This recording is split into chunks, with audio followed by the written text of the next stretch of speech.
오늘 함께 읽은 이 말씀을 가지고 성령의 은사, 교회의 유익을 위하여, 이런 제목으로 함께 은혜를 나누겠습니다. 교회 안에는 다양한 사람들이 모여 있습니다. 교회는 성도들의 모임입니다. 예수 그리스도께서 나의 구주가 되심을 내 마음으로 믿고 입으로 시인하는 사람들이 모인 곳입니다. 제가 고린도전서 말씀을 전하면서 교회가 그리스도의 몸인 것을 계속 말씀을 드렸습니다. 교회의 주인은 목사나 장로가 아니라 또 개척자도 아니고 돈을 많이 헌금한 사람도 아닙니다. 교회의 주인은 하나님이십니다. 하나님의 교회입니다. 교회의 머리는 예수 그리스도입니다. 우리는 주님의 몸된 교회를 이루는 지체들입니다. 지체는 각 지체로서 자기의 역할이 있습니다. 우리의 몸을 보면 눈, 코, 입, 귀가 있고 손과 발이 있습니다. 몸 안에는 수많은 장기가 있습니다. 이들 중에 어느 것 하나도 소중하지 않은 게 없습니다. 하나만 고장이 나도 온몸이 아프고 불편해집니다. 몸의 각 지체가 아프지 않고 각자의 역할을 잘 수행하면 건강하다, 이렇게 말을 합니다. 그 수많은 지체 중에 하나가 잘못돼서 수술을 하면 큰 고통을 겪어야 됩니다. 감기에 걸리면 약을 먹고 며칠 쉬면 낫지만 큰 병은 그냥 낫질 않습니다. 전신을 마취하고 수술을 해야 합니다. 이 세상의 수술 중에 간단한 수술은 없습니다. 몸에 칼을 대면 큰 고통이 따릅니다. 고통스럽지만 수술하는 이유가 무엇입니까? 원래의 기능을 회복해야 하기 때문입니다. 우리 몸에는 각 지체가 있고 이 지체는 존재하는 목적이 있습니다. 눈은 보는 역할을 하죠. 코는 냄새 맡는 역할을 합니다. 귀는 소리를 듣습니다. 입은 말을 하고 음식을 먹습니다. 손은 물건을 옮기거나 밥을 먹을 때 큰 역할을 합니다. 다리는 우리의 몸을 지탱하고 걷거나 뛰는 일을 합니다. 각 지체는 고유한 역할이 있습니다. 그 역할들은 우리 몸에 큰 유익을 줍니다. 필요하지 않은 게 하나도 없습니다. 하나님께서 우리의 몸에 필요에 맞도록 만들어 주셨습니다. 근데 이것은 몸뿐만 아니라 우리 교회도 마찬가지입니다. 하나님께서 우리 성도들을 모아주셨는데 한 형제 한 형제 다 한 지체로 모아주셨습니다. 각자의 역할이 있는 겁니다. 목사는 목사의 역할이 있고 장로는 장로의 역할이 있습니다. 권사, 안수집사, 집사 다 각각의 역할이 있습니다. 각자 받은 사명도 있습니다. 순장은 순장으로, 부순장은 부순장으로 사명이 있습니다. 남전도회, 여전도회 회장도 각각의 사명이 있습니다. 이렇게 교회 안에 직분자를 세우고 사명을 맡긴 이유가 뭡니까?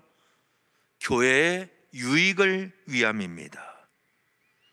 그래서 내가 교회 안에 직분을 받았다.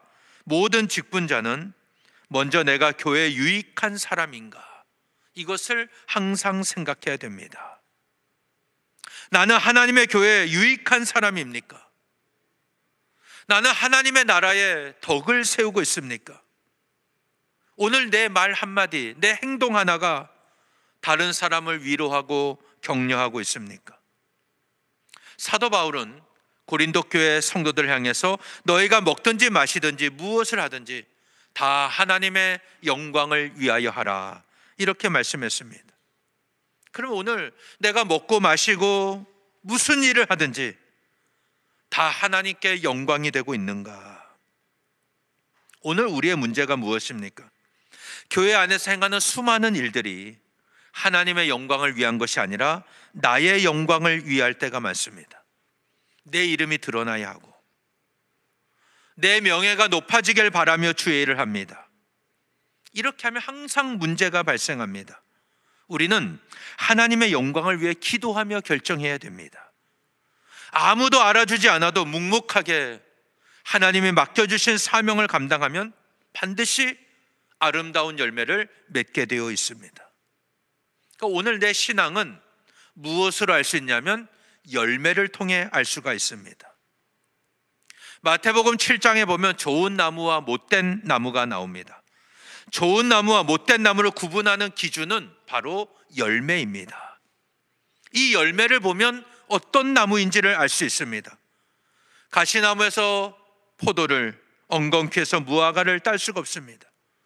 마태복음 7장 17절 18절에 보면 이와 같이 좋은 나무마다 아름다운 열매를 맺고 못된 나무가 나쁜 열매를 맺나니 좋은 나무가 나쁜 열매를 맺을 수 없고 못된 나무가 아름다운 열매를 맺을 수 없느니라. 나무는 열매를 보고 알 수 있습니다. 어떤 나무가 좋은 나무입니까? 아름다운 열매를 맺는 나무가 좋은 나무입니다. 어떤 나무가 못된 나무입니까? 나쁜 열매를 맺는 나무가 못된 나무입니다. 그러면 원래부터 좋은 나무, 못된 나무는 없는 거예요. 원래부터, 처음부터 그런 나무는 없습니다. 내가 어떤 열매를 맺느냐에 따라서 좋은 나무가 될 수 있고 나쁜 나무가 될 수 있다는 겁니다. 그런데 그 다음에 보면 아름다운 열매를 맺지 않는 나무는 찍혀서 불에 던져진다고 말씀하고 있습니다. 우리가 성경을 보면 선과 악에 관하여 아주 명확하게 말씀하고 있습니다.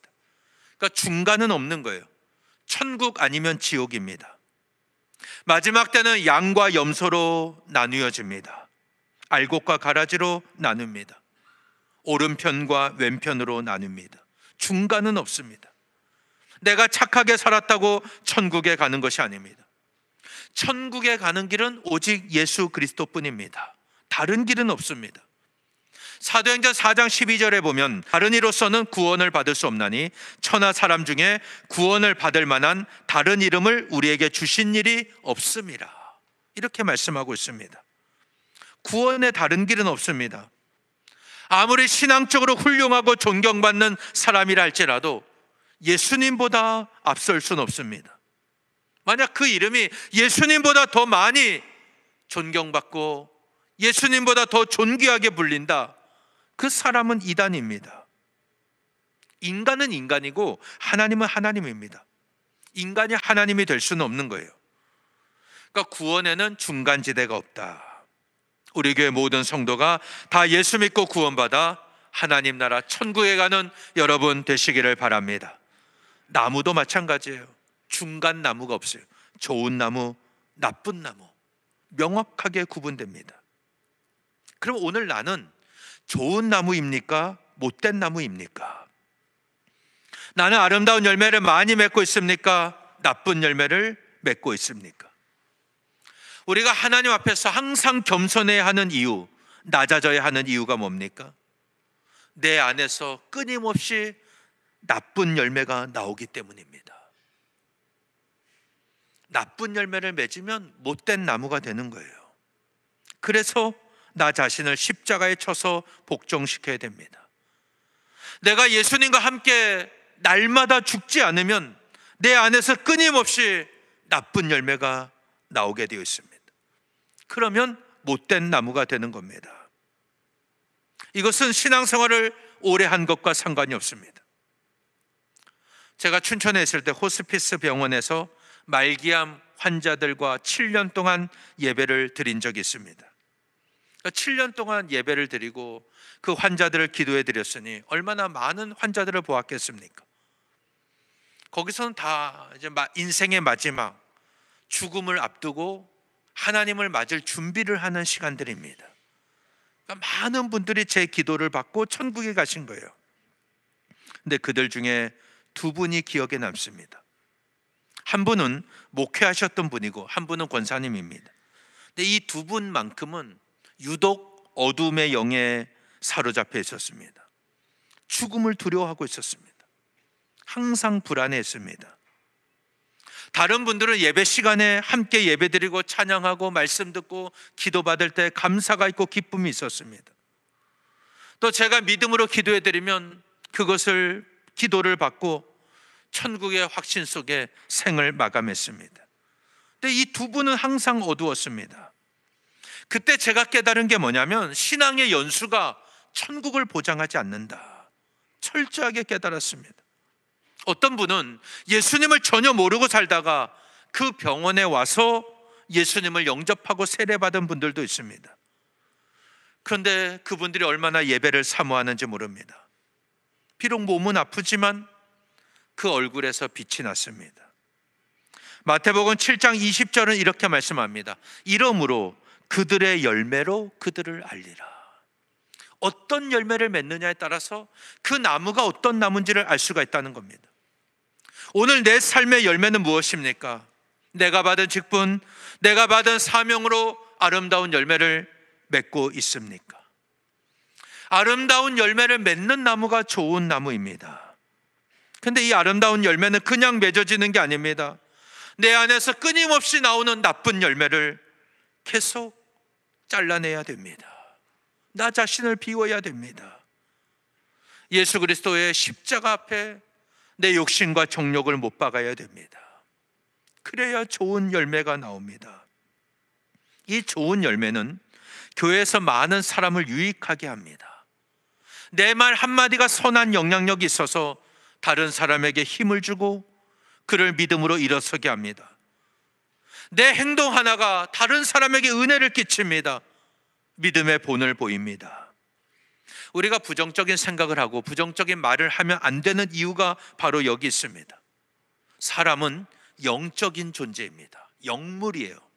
그래서 내가 부정적인 생각을 하면 그게 부정적인 말로 나옵니다. 부정적인 행동으로 이어지게 되어 있습니다. 그래서 마귀는 우리에게 끊임없이 악한 생각을 집어넣어 줍니다. 그 생각이 들어오지 못하도록 내 마음과 생각을 지켜야 됩니다. 내가 선한 생각을 하고 선한 말을 하고 선한 행동을 하면 그것이 교회에 큰 유익이 됩니다. 오늘 본문은 이것이 내 능력이 아니다. 이것은 성령의 역사임을 말씀합니다. 고린도전서 12장 7절에 보면 각 사람에게 성령을 나타내심은 유익하게 하려 하심이라. 이렇게 말씀하고 있죠. 고린도전서 12장에서 14장까지가 성령의 은사에 관한 말씀입니다. 우리가 교회에서 하나님이 맡기신 일들을 감당할 때 성령의 은사로 감당해야 하는 이유는 그렇게 해야만 하나님께 영광이 되고 그래야만 교회의 유익이 되기 때문입니다. 성령으로 일하지 않으면 절대 아름다운 열매를 맺을 수가 없습니다. 처음에는 좋아 보이는데 나중에는 반드시 문제가 생깁니다. 그래서 우리는 철저하게 하나님의 뜻이 이루어지도록 기도해야 됩니다. 성령이 하나 되게 하시는 능력으로 주님의 몸된 교회를 온전히 섬겨야 됩니다. 이렇게 우리가 주님의 일을 감당하면 교회가 유익하게 되고요, 하나님 앞에 많은 열매를 맺는 좋은 나무가 됩니다. 우리 교회가 좋은 나무가 되시기를 바랍니다. 우리 교회에 있는 모든 성도가 하나님이 인정하시는 좋은 나무가 되시기를 축원합니다. 오늘 본문에 보면 9가지의 은사가 기록됐습니다. 하나님이 주신 9가지 은사입니다. 8절에서 10절입니다. 어떤 사람에게는 성령으로 말미암아 지혜의 말씀을, 어떤 사람에게는 같은 성령을 따라 지식의 말씀을, 다른 사람에게는 같은 성령으로 믿음을, 어떤 사람에게는 한 성령으로 병 고치는 은사를, 어떤 사람에게는 능력 행함을, 어떤 사람에게는 예언함을, 어떤 사람에게는 영들 분별함을, 다른 사람에게는 각종 방언 말함을, 어떤 사람에게는 방언들 통역함을 주시나니. 이렇게 말씀하고 있습니다. 이 9가지 은사입니다. 지혜의 말씀, 지식의 말씀, 믿음, 병고침, 능력 행함, 예언, 영분별, 방언 통역. 9가지죠. 이것을 은사라고 합니다. 은사는 하나님께서 주시는 아름다운 선물입니다. 영어 성경에 보면 이 은사를 선물, 기프트, 선물로 번역하고 있습니다. 그러니까 선물은 내가 돈 주고 사는 게 아닙니다. 하나님이 우리에게 그냥 주시는 은혜입니다. 우리가 성령의 은사를 받아야 하는 이유가 뭡니까? 하나님의 마음이 거기에 담겨 있기 때문입니다. 내가 은사를 거절하면 그 은사를 주시는 하나님을 거절하는 것입니다. 그래서 우리가 하나님이 주신 은사는 꼭 받아야 됩니다. 소멸하면 안 됩니다. 이 은사를 헬라어로 카리스마라는 말 들어보셨을 거예요. 카리스마라고 합니다. 이 카리스마라는 말은 지도자가 갖고 있는 경외로운 속성이나 마력적인 힘을 의미합니다. 근데 이것은 배워서 되는 게 아닙니다. 이 카리스마의 원뜻은 신적인 재능이에요. 하나님이 그 사람에게 주신 재능입니다. 선물로 주신 거예요. 그러니까 우리가 성령의 은사를 체험하면 내 힘이 아니라 하나님이 주시는 능력으로 하나님의 일을 감당할 수가 있는 겁니다. 오늘 본문에 9가지 은사가 나오는데요, 먼저는 지혜의 말씀입니다.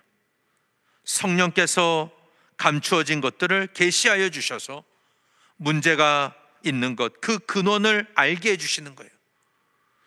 그러니까 하나님의 지혜로 문제의 근원을 알게 해주시는 은사, 이게 지혜의 말씀입니다. 그래서 교회를 섬기고 성도들에게 유익을 줍니다. 메시지 성경은 이 지혜의 말씀을 지혜로운 권면으로 번역을 했습니다. 이 은사를 받은 사람은 잘못된 길을 가는 사람, 그 사람이 이제 깨닫지 못하고 있습니다. 그걸 지혜롭게 권면해서 올바른 길로 인도하는 사람입니다. 누가 시험에 들고 낙심에 빠져 있다면 하나님의 지혜로 그 사람을 권면해서 다시 일으켜 세우는 그런 사람입니다. 이게 지혜의 말씀입니다. 그 다음에 지식의 말씀은 성령으로 하나님의 말씀을 깨닫고 신앙생활에 필요한 것을 정확하게 분석하는 능력이에요. 하나님의 말씀을 들을 때 대충 듣질 않습니다. 이 말씀이 무슨 말씀인가를 의미를 찾아갑니다. 그래서 하나님의 말씀에 대한 분명한 지식이 있습니다. 그러니까 말씀을 명확하게 아니까 이단에 넘어가지 않는 거예요. 잘못된 가르침을 들으면 금방 찾아냅니다. 이 메시지 성경에는 이것을 명료한 이해력이라고 번역했습니다. 분명하게 이해하고 있는 거예요. 하나님의 말씀을 명확하게 알 수 있는 사람입니다. 세 번째는 믿음의 은사입니다. 이것은 하나님의 말씀이 믿어지는 거예요. 신앙생활 하면서 제일 중요한 은사 중에 하나입니다.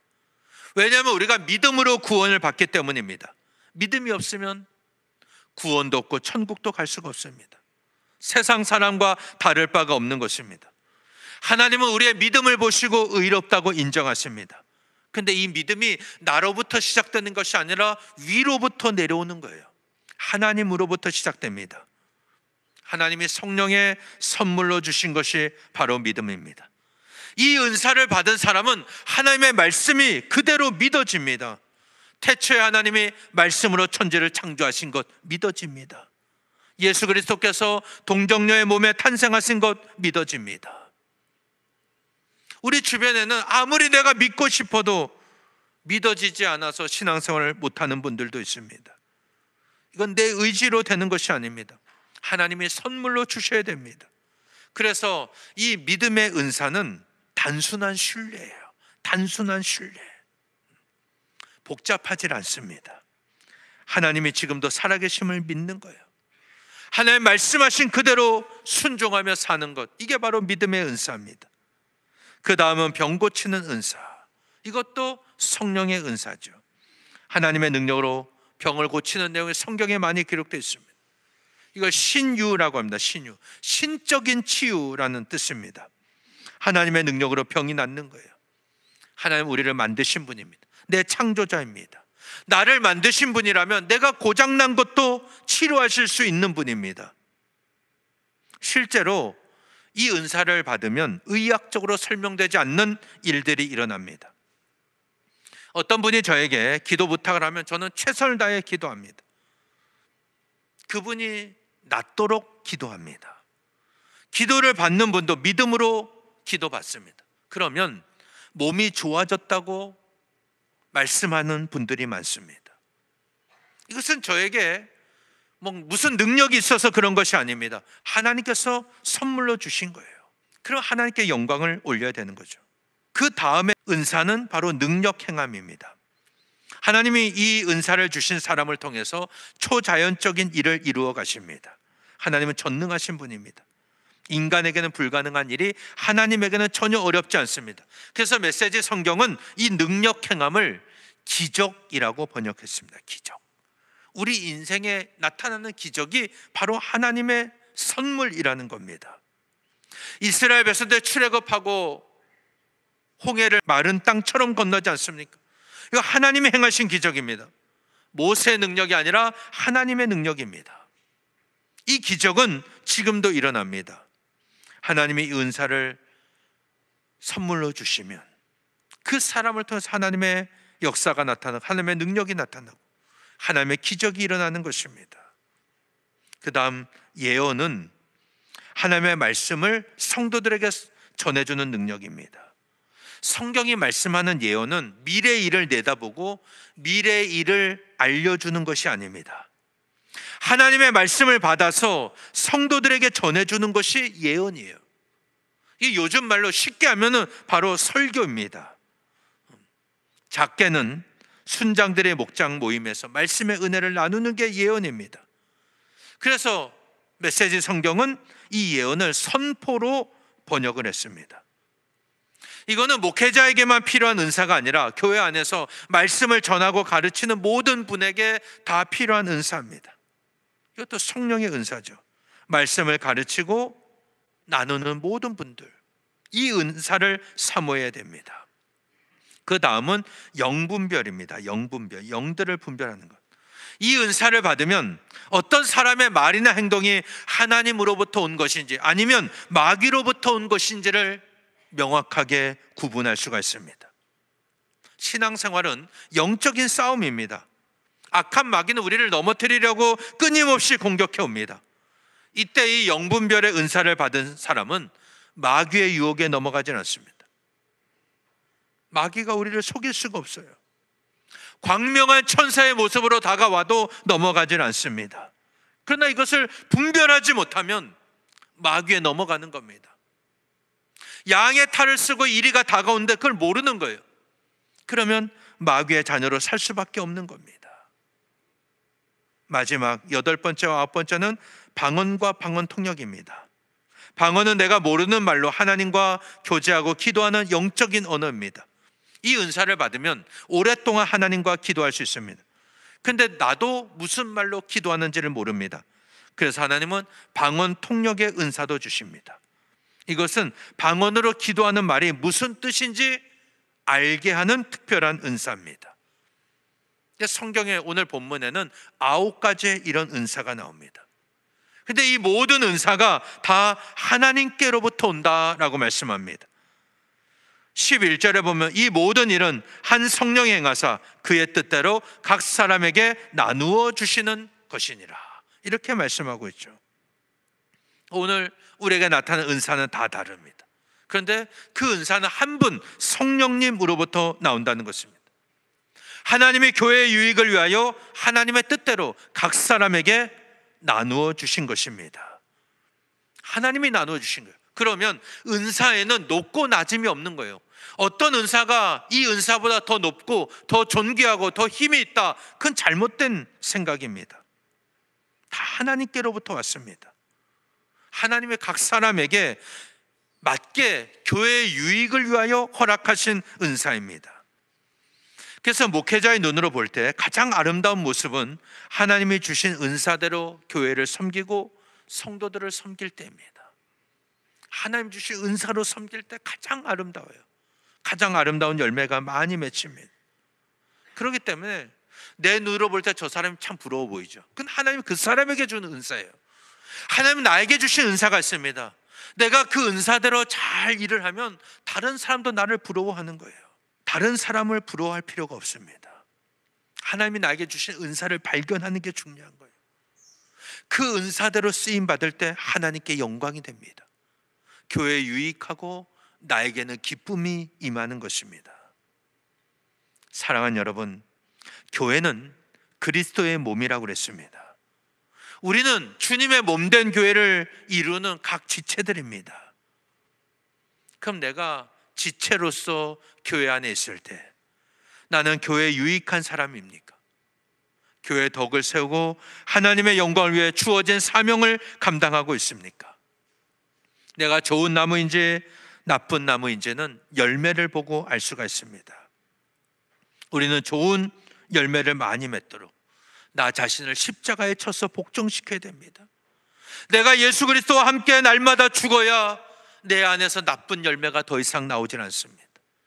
내 육신을 자랑하고 나 자신의 의의를 자랑하는 순간 나쁜 열매는 싹이 나기 시작합니다. 계속해서 나오는 거예요. 우리가 이 땅을 사는 동안 나옵니다. 그래서 영적인 싸움은 우리가 하나님 나라 갈 때까지 해야 되는 거예요. 마귀는 우리의 영혼의 사냥질에 갑니다. 내가 조금만 방심하면 우리로 하여금 믿음의 길을 걷지 못하게 하는 겁니다. 하나님은 교회의 유익을 위하여 우리에게 성령의 은사를 주셨습니다. 우리가 이 은사를 받으면 주님의 일을 하도록 하나님께서 능력을 주시고 은혜를 주시는 거예요. 하나님의 선물입니다. 우리에게 이 은사를 한 분 성령께서 하나님의 뜻대로 나누어 주셨다고 했습니다. 그래서 오늘 나에게 주신 은사에 집중하면 됩니다. 오늘 내 은사가 무엇인지를 발견해야 됩니다. 다른 사람 부러워하지 마십시오. 내게 주신 하나님의 은사, 이 은사대로 주의 일을 할 때 가장 아름답고 가장 하나님께 영광이 됩니다. 우리 모두 하나님이 선물로 주신 이 성령의 은사로 주의 일들을 잘 감당하여 아름다운 열매를 많이 맺는 좋은 나무가 되어서 하나님 앞에 끝까지 쓰임받고 하나님의 영광을 위해 살아가는 저와 여러분 되시기를 예수님 이름으로 간절히 축원합니다.